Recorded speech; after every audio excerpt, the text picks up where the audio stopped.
نہ یہ چاہتا ہوں نہ وہ چاہتا ہوں، خدا کے لیے بس خدا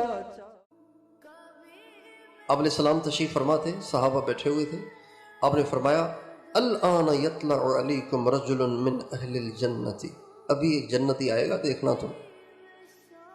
حضرت عبداللہ ابن عمر کہتے ہیں کہ حضرت سعد، ایک عرصے تک نام نہیں ملا مجھے، لیکن اللہ نے بعد میں نام بھی دلوا دیا۔ حضرت سعد اپنے بائیں ہاتھ میں جوتی لٹکائے ہوئے، قد علقنا علیہ بشمالہ، جوتی اٹھائے ہوئے نہیں، لٹکائے ہوئے۔ اس سے پتہ چلتا ہے کہ بائیں ہاتھ سے جوتی اٹھانی چاہیے، وہ بھی پورے ہاتھ سے نہیں، انگلی سے لٹکانی چاہیے، بائیں ہاتھ میں، اور لٹکانی چاہیے، اٹھانی نہیں چاہیے، یعنی پورا ہاتھ گندی جوتی میں استعمال نہیں کرنا چاہیے، بقدر ضرورت ایک انگلی یا 2 انگلیاں استعمال کریں جوتی کو اٹھانے میں۔ انہوں نے اپنے ہاتھ میں انگلی جوتی کو لٹکایا ہوا ہے، سارا ہاتھ استعمال ہوگا تو اس کو لٹکانا تو نہیں کہیں گے نا، لٹکایا ہوا ہے، اور وضو کر کے آئے ہیں، داڑھی سے پانی کے قطرے ٹپک رہے ہیں۔ اس سے یہ بھی ایک بات معلوم ہوئی کہ باوضو مسجد آنا چاہیے، باوضو مسجد آنا چاہیے، وضو گھر میں کرنا چاہیے، اور جو دکان پہ بیٹھا ہوا ہے دکان پہ کر کے، دفتر میں کر کے باوضو جانا چاہیے۔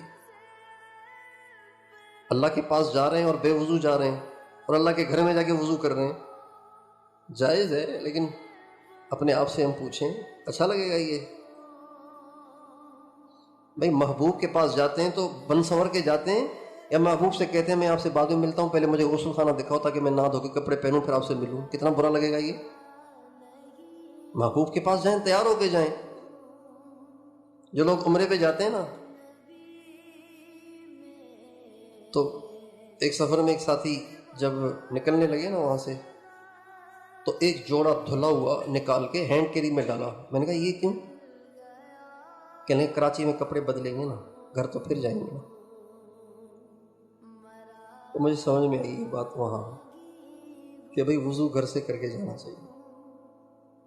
گھر جا رہے ہیں، اب گھر جا کے کپڑے بدلیں، بیوی کو سفر والا روکھا منہ دکھائیں گے اور بیوی کو سفر کے میلے کپڑے دکھائیں گے، اس سے بہتر یہ کہ کراچی میں بن سنور کے ٹپ ٹاپ ہو کے پھر گھر جائیں۔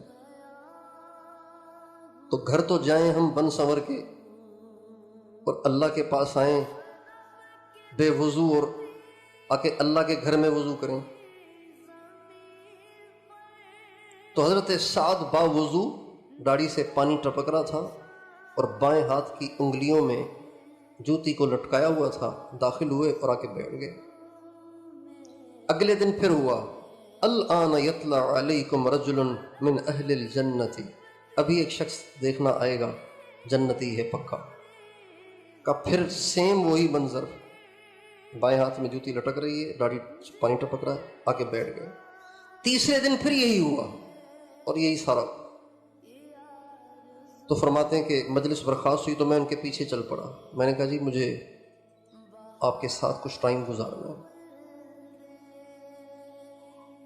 مجھے آپ رکھیں گے اپنے پاس؟ تھوڑا سا مسئلہ ہے، میں آپ کے پاس رہوں گا۔ کہا آئیے تشریف لائیے۔ فرمانے لگے کہ میں ان کے گھر میں گیا، جس کمرے میں وہ سوتے تھے انہوں نے مجھے وہیں لٹایا، تو میں سویا نہیں، میں چپ چپ کے دیکھتا رہا کتنی تہجد پڑھتے ہیں، کتنی تلاوت کرتے ہیں، کتنا ذکر کرتے ہیں، کیا کرتے ہیں، لیکن میں نے دیکھا ساری رات سوتے رہے۔ ہاں اتنا تھا کہ جب کروٹ بدلتے تو اللہ کا ذکر کرتے، پھر کروٹ بدلتے تو اللہ کا ذکر کرتے، پھر اٹھ کے فجر کے لیے آ گئے۔ ایک دن ہو گیا، میں نے کہا شاید آج تھکے ہوئے تھے بیچارے، اس لیے ساری رات عبادت نہیں کی۔ اگلے دن پھر ایسے ہی ہوا، پھر وہی سوئے جا رہے ہیں۔ اگلے دن پھر وہی۔ 3 دن کے بعد کہنے لگے معافی چاہتا ہوں، میں آیا تھا آپ کو چیک کرنے کے لیے، لیکن آپ میں تو کوئی مجھے کچھ نظر ہی نہیں آیا۔ حضور یوں فرما رہے ہیں تو آپ بتائیں کیا مسئلہ ہے؟ کہنے لگے جی پتہ نہیں حضور نے کیسے فرما دیا، میں تو ایسے ہی ہوں جیسا آپ نے دیکھا ہے۔ اب 3 روایتیں ہیں، ان تینوں میں الگ الگ باتیں ہیں، ملتی جلتی۔ ایک روایت میں آتا ہے کہ انہوں نے کہا کہ اور تو میرے اندر کچھ نہیں ہے، عبادت تو میرا حال آپ نے دیکھ لیا، عبادت کتنی کرتا ہوں۔ 2 باتیں ہیں، ایک تو یہ کہ میرے دل میں کسی کے لیے کھوٹ نہیں ہے، دوسرا یہ کہ میں کسی سے جلتا نہیں ہوں، اللہ سب کو دے، مجھے کیا ہے۔ ایک روایت میں یہ آتا ہے۔ دوسری روایت میں یہ آتا ہے کہ انہوں نے کہا غیر انی لم ابت ضاغنا علی مسلم، اور تو میرے اندر کچھ نہیں، اتنی بات ہے کہ میں جب رات کو گھر آتا ہوں نا تو میرا دل سب کے لیے صاف ہوتا ہے، میں نے کبھی دل میں کسی کے لیے کچھ رکھ کر رات نہیں گزاری، میری رات ہمیشہ ایسے گزرتی ہے کہ میرا دل سب کے لیے صاف ہوتا ہے۔